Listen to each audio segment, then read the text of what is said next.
if every single person here came here when they're 2 years old, and they want to pursue the American dream, they came here against their will, we educated them, they love America, they want to serve America, they're patriotic, they love our country, they love our Constitution, they love our freedoms, they love our liberties. Then you have people on the other extreme who make it out to be like as if every single person who's here illegally has raped people and murdered people and have committed violent crimes. They've been deported multiple times. There's a whole lot of stories of these people. But I'll tell you, every nation's backbone is its rule of law. And a nation without borders isn't a nation at all. Right now, there can be agreement to secure our borders. We could pass a border security bill. Mike McCall has a bill working through the House Homeland Security Committee. Bob Gillette has a bill going through the Judiciary Committee on Interior Enforcement. You can get bipartisan support to get these bills passed. But the best way that you are going to find agreement on what to do with some of the best stories of the people who are here illegally, is if we can get progress on border security and interior enforcement, because I'm telling you, nothing is going to get done. We've had a Republican president, a Democratic president, a Republican Congress, a Democratic Congress, and both over the course of the last decade. Every combination. And no one got anything done, because they're trying to get it all done in one bill, and that's not going to work. Let me just set the record straight quickly before we get into this. 27 bills that, yes, had a different title to them than dealing with no fly, no buy, had the rider in them that would have allowed the procedural vote to bring the no fly, no buy discussion and legislation to the floor, which is, by the way, what former Commissioner Bill Bratton and most of law enforcement support, not his bogus sham alternative. So, on to the DREAM Act. This is something that he voted to defund Homeland Security. Why? Because of the DACA part that was in that. He voted against allowing kids who were here, born here, part of our society, part of our schools, part of our economy, finding a path to citizenship. Talking about piecemealing this the way he does is simply not taking this bull by the horn and understanding that we can talk about border security, we can talk about putting a visa system back into a functional system where it has not been for a long, long time. But if we do not deal with the 11+ million undocumented immigrants in our country today, we as government are not taking our responsibility. And that is what's happening under a Congress today that will not come together because his majority consistently stops it from doing that under the guise of we'll piecemeal it or whatever. No, there has been comprehensive immigration reform on the table. The Gang of Eight, you will recall, had a plan that was a bipartisan plan that had buy-in from the Senate that dealt with everything from visa to border security to path to citizenship and made sure that it weeded out people that had a criminal background.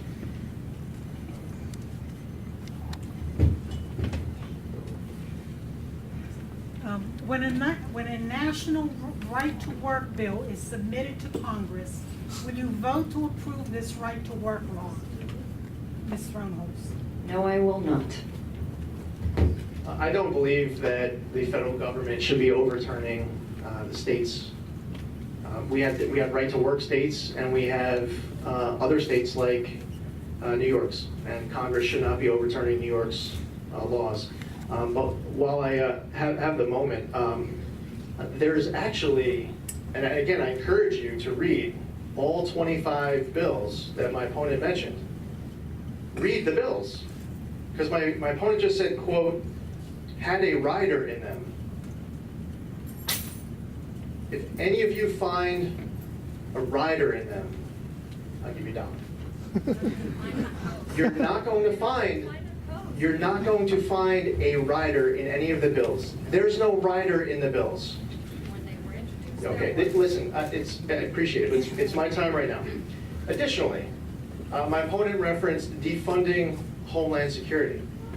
What my opponent failed to mention was at that time there were 5 votes to fund Homeland Security, and I voted for 3 of the 5. I took a position against funding the president's executive order, which afterwards turned out to be unconstitutional as determined by the United States Supreme Court. But again, in setting the rules, I didn't think that us answering all these questions honestly was something that should be written into the rules. But I'll tell you what, I do have a problem with the fact that when you turn on the TV, that everything my opponent, for anyone who's out there who's donated to my opponent, that it comes to the most expensive part, putting all these TV ads up, and you source your ads with 25 bills and say, look at HRES 809 as my source. And it has nothing to do with guns. And there's no rider in them. What are you supposed to do when you get called out on it? I'd probably take the ad down. My opponent doubles down and triples down and quadruples down on it. Why? Because it polls well.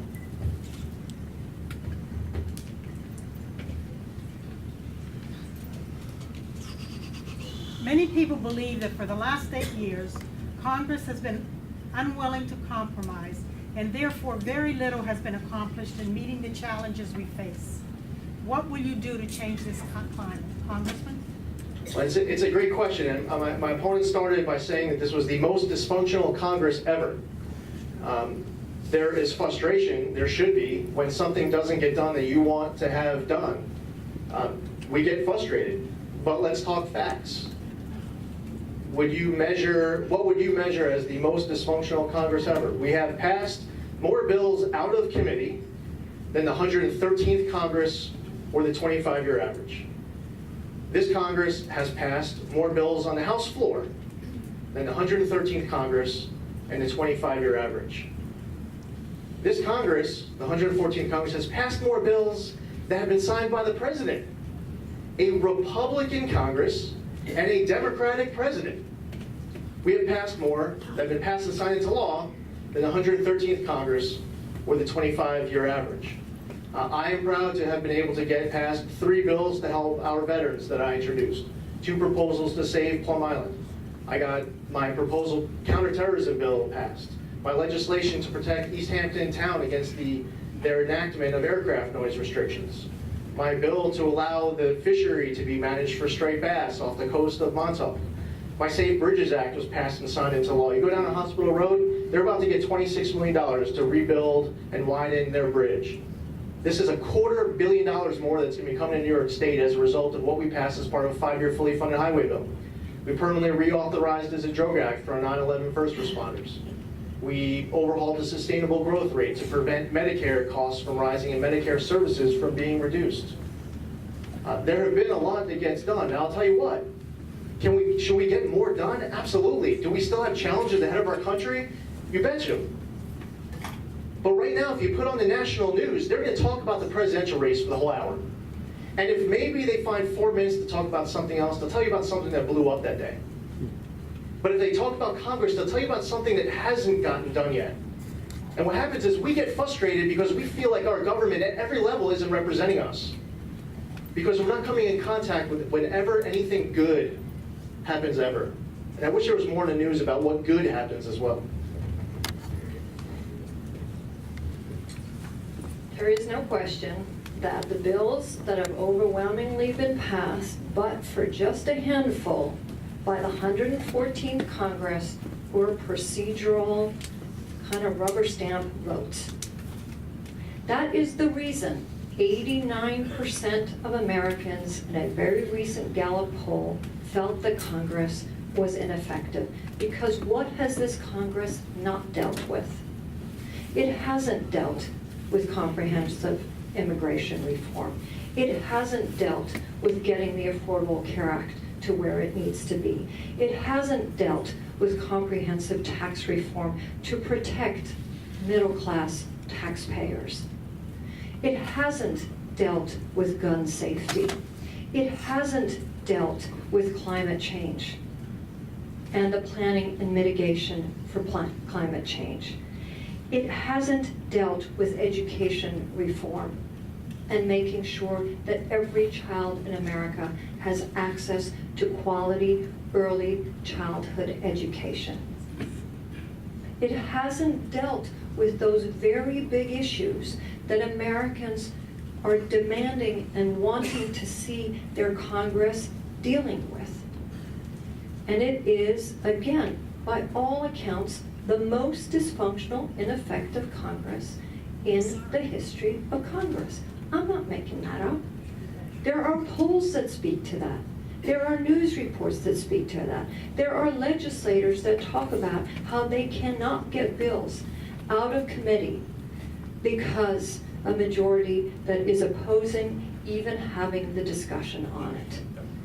And when you talk about the gun safety, where he is trying to pull the wool over your eyes on this, the reason you don't see the riders is because once those bills have actually come to a vote, the riders are no longer part of it. But they were there. Why then haven't we passed no fly, no buy, if everyone wants to see it? Okay, that was the last question. Now we'll go to your closing statements, and I think that's across Congressman, you go first. We're going to do 5 minutes for each of you for your closing statements. Well, thank you. And the last one, now that the riders existed but don't exist anymore, let's take HRES 809 for example. This bill starts in a committee. And a committee of jurisdiction, the Energy and Commerce Committee, other committees will pass a bill out of committee, and then they will go to the Rules Committee. And then the bill will go through the Rules Committee, and then it'll go to the House floor. And then if there's a difference between the House version and the Senate version, then it'll go to something called conference. And then when you go to conference, that's when the House and the Senate work out their differences of the bill. And then the House and the Senate pass the agreed upon version, and it goes to the President for signature. At no part of this entire process, from being inside of committee, to the Rules Committee, to the House floor, to conference, to back to the House floor, to the President, will you find anything that has absolutely anything to do with guns. I really appreciate you all being here, because even if, whatever your background is, whatever your party affiliation, your ideology is, we are probably all very much looking forward to November 9th. It's been a year and a half of following a presidential campaign like none of us have ever experienced before, and we're looking forward to the debate to get back to being as healthy and productive as possible. The fact is, you're here, and you're asking really important questions. And if you could have, you would have asked hours more of really important questions. And there's going to be more debates, and more Meet the Candidate nights. And I would encourage you to reach out to me directly if there is an issue that you care about, that you're passionate about. For me, there's a lot that I care about.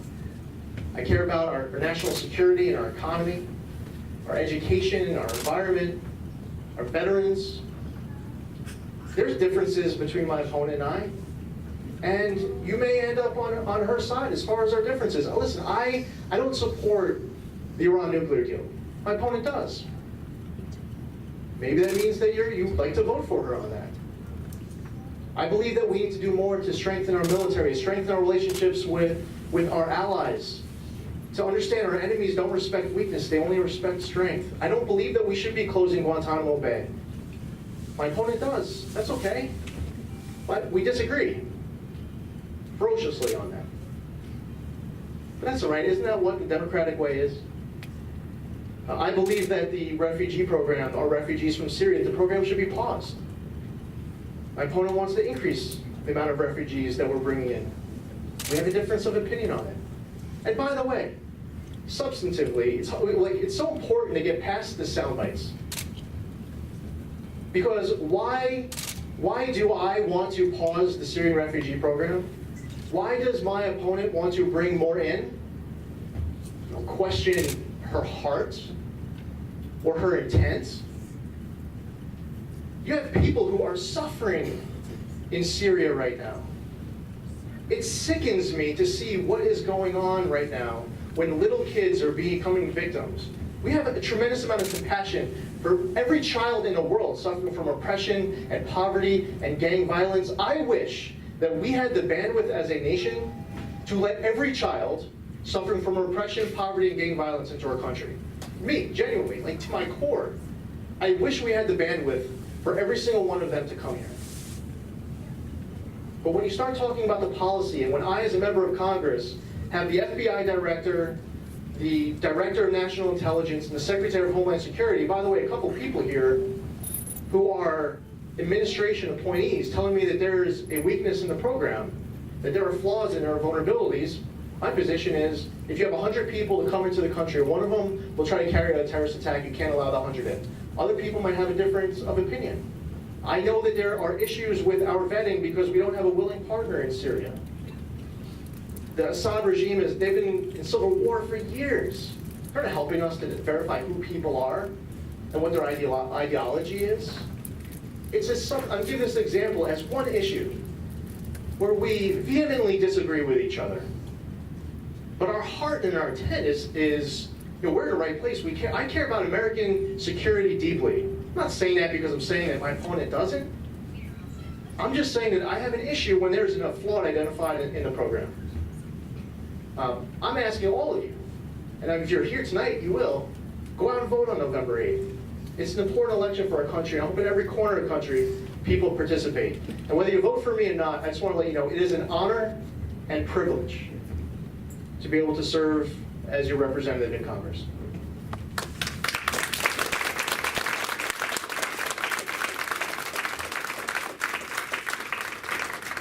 I too want to thank all of you for coming out and for those who organized this for having us here tonight, because this is an election of a lifetime. I think everyone agrees on that. I think everyone agrees that the ideological questions that are or should be discussed on the presidential level that are not being discussed but are front and center to all of us are just as important when you're electing your congressional representative. And the fact of the matter is that this is a Congress that has not come together across party lines to solve the problems that are facing us both on a regional level and on a national level. Now, I'm going to go back to my own history, because when I got elected to the town board, I was in the minority for 6 out of my 8 years, but I made it my business to make sure that we came together, reached across the aisles, and got people to work with me to fix the town finances, to protect taxpayer dollars, to put affordable and workforce housing in place where there wasn't any out there, to make sure that we were leading the way on environmental protection, where we were putting economic development and job creation programs in the parts of town that needed it the most. The Flanders Riverside area is the single most economically challenged district on Long Island. Upwards of 25% of residents live on or below the national poverty line. That program, the Downtown Revitalization Program, stands to be the single most productive and revenue-generating program, job-creating program on Long Island. I couldn't have done that if I hadn't reached across the aisle, brought people into the process, listened to what their priorities and wants and needs were, and then gotten everyone to roll up their sleeves and get the job done. And yes, I was endorsed by Newsday as a big thinker on the environment. Not because there was a write-in candidate against me, because it wasn't. It was a legitimately endorsed opponent. And it was a legitimate election, and I had 6 years of track record of having led the way on lifting us and environmental protection and being leaders out on the East End. And these are the kinds of programs that we need on a federal level. We need to protect our environment, because if we don't, the cost to every single one of you is only going up every day. And that's not even talking about the public health aspects of not starting to mitigate the environmental threats that are there in front and center to us today. Every economist will tell you that it's not only a public safety, but it's a public health crisis that we are facing. And when Mr. Zeldin became our representative 2 years ago and went straight down a party line without showing any willingness to reach across the aisles to get the job done, and I was asked by constituents to step up and to run for this seat because I had the track record of saying, I don't care what party you belong to. I just want to see the job done. And I want to make sure that middle class, hardworking people right here in District 1, New York, have a representative that is willing to do that, to roll up your sleeves, to reform our tax code, to protect, again, middle class taxpayers right here. Not give away the store to the top 1% or 2% of earners in this country. Not allow companies to invert and leave our shores and defer their taxes. Not protect those who are bilking the system like a Wells Fargo or a mortgage industry meltdown. And I want to protect Social Security and Medicare and the promise of that. And unless Congress comes together in a bipartisan way and sees that happen, that promise is going away. And my opponent voted to create a voucher program for Medicare, which means that it is up to every senior to have to negotiate themselves with insurance companies. It means out-of-pocket costs will go